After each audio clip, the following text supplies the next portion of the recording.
Hi, I want to talk a little bit about how to be successful in a philosophy class as well as an online course. Philosophy is a little bit different. So I think one of the things we should probably start off is just saying how to be successful in philosophy. And part of that is asking how is philosophy different from other courses you have taken? So if you take like a computer science course, you're probably going to learn how to code, you're going to learn how to write code, you're going to learn how to deal with computer issues. And there's very much kind of an applied component. Even like a writing course, sociology, you're learning dates, facts, information, that kind of thing. But in philosophy, you can say like you learn philosophical theories, sure, you learn how to apply those to things. But to a large degree, philosophy is really about learning to be critical thinking, to question things, to even question the theories you're given, to come up with problems with them and other things. And traditionally, in a face-to-face class, the way we would explore those things is through discussion. With philosophy online, we aren't able to have those kinds of discussions. And so one of the things is how do you do that? Well, the answer is you kind of have to, ask the questions and think about these things yourself. When you read something, you need to ask yourself, does this make sense? What's wrong with this? Do I agree with this? Do I have an intuition or an inclination that this is somehow wrong, and why? And so to a certain degree, when you're reading philosophy, you should be having an inner dialogue with yourself about, and so don't just sit down and read it and not try to question it. Really, the goal and one of the things is to have a discussion. If you can find a friend who's taking a philosophy class or who just likes to talk about philosophy, that's great. As a matter of fact, I've occasionally will run into people. I ran into a guy a few months ago, and he was talking about how when his friend took philosophy, he loved it, and he would talk to her about it, and they would hang out. And he was, telling me about some of his favorite philosophical essays, ones that aren't necessarily common. And I'm like, "Have you taken philosophy?" And he said, "No, I just 15 years ago really got into it, having discussions with somebody." And if you can find somebody who's interested, who will have the discussions, that's kind of your ideal, to not just say what problems you have, what things you have, does this work, why or why not. Now, as far as the other things that need to be successful, I kind of want to talk about a few general things more about online. One important thing is that in any online course, there's a little bit of, there's the old saying, out of sight, out of mind. And so, with an online course, you don't have to show up every week at 1:00. You don't have to show up at a certain time. You don't have to be a certain place.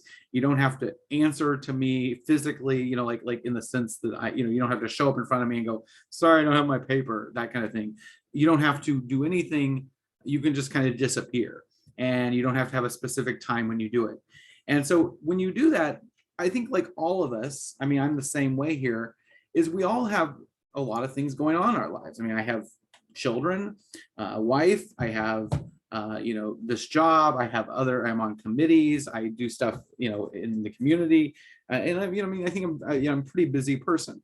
And so, for example, when I get home, if my kids need my attention and there's I planted some new flowers and they're drooping, they're going to get the hose, and this course is not going to be the priority. And that goes for the instructor as well as for you. And so what we really need to do is you need to make a priority. You should try to set aside a specific time and say, okay, every day, every week at this time will be my time to work on this course. I will work on it from this time to this time. And since deadlines are on Mondays, I would say, Monday might be a good day. But I will also caution not to try to do everything in one day. As I told you, philosophy is different. It's about thinking about letting ideas, discussing them.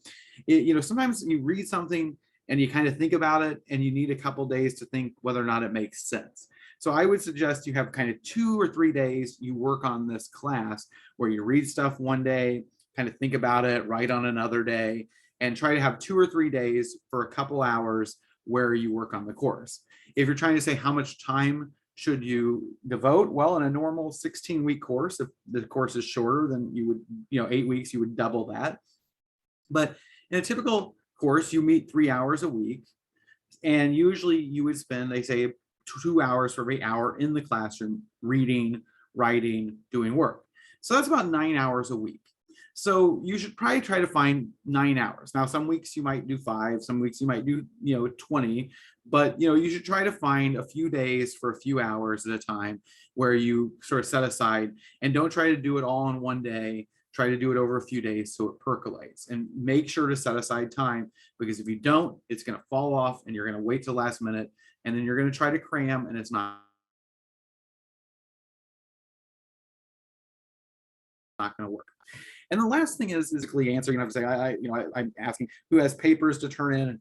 I look at you and I go, Bill, why don't you have your paper? You have to physically answer. You have to personally answer for that. That's not going to happen here necessarily. I might send an email. I will send emails to remind people that stuff's missing, but I'm not necessarily right there ask you questions, and I'm not right there available to answer questions. So you really need to, if you have questions, if you have concerns, you really need to email me. And so that's one of the things I always tell people with any online course is you need to be the one proactive. Assume that if you don't understand, you just ask. I don't mind answering questions. I don't mind answering. I may not answer right away always. Sometimes I have to look up the answer, or sometimes I have to, go to the grade book or see why you missed that question, or I have to review what you're talking about. But I do try to respond to everything within 24 hours, with the exception of maybe after noon on Friday. I sometimes will, do other things and respond on Monday. But other than that, but if it's pressing, I'll respond over the weekend. But if it's just a general question, I might wait. And so I just want to kind of encourage you to be willing to reach out, ask questions if you have them, and that kind of thing. All right. Thank you.